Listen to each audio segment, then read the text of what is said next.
So what am I going to take refuge in? I mean, I can take refuge in alcohol. That'll do the job. I won't feel that way. But I'll be hungover the next day and I won't be able to meet my life obligations. So what I am suggesting is that when we see that the flag is moving, right? We see that the wind is moving, when we see that external circumstances are creating an experience that we're having, that we pause and think, is it that or is my mind moving?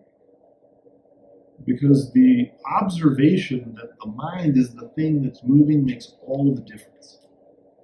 And so, what are we doing when we take refuge, right? We're sitting here and we're noticing what comes up and we're allowing it, we're recognizing what it is, and then we let it go. Right? How many people do you know who have calmed down when told to calm down? Any? Has that ever occurred in your presence? Right? Have you ever met anyone who let it go when someone said, you just need to let it go? You're in a space where something's filling your being and you're like, I can't believe it, stupid son of a, just let it go, man. Oh, okay. Has that ever worked? No? Okay. Because if it has, I want to talk with you later and find out how, right?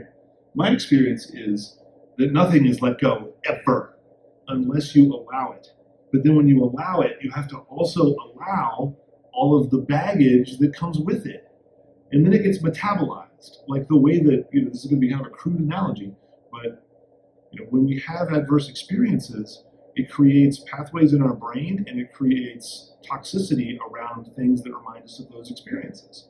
And so when we use mindfulness to address that, that means actually metabolizing.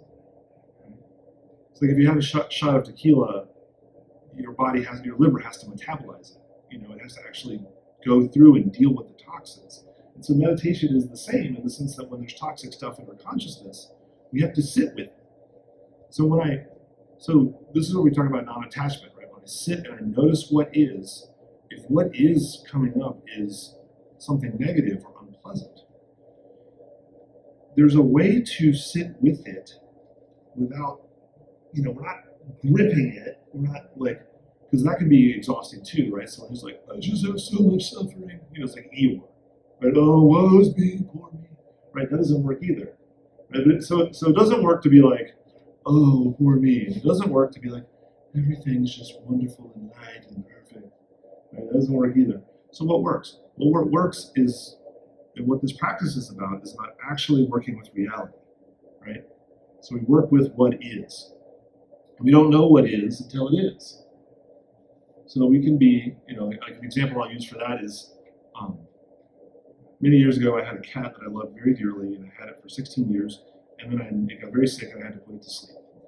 And I was very sad and I cried a whole lot, and then a couple months went by and I was sort of over it, right? I still fondly remember the cat, but there was no more emotional content around that. I kind of cried it all out.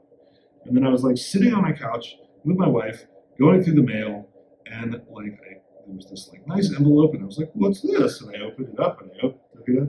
And it was a sympathy card signed by every staff member from the vet expressing sympathy for the death of my cat.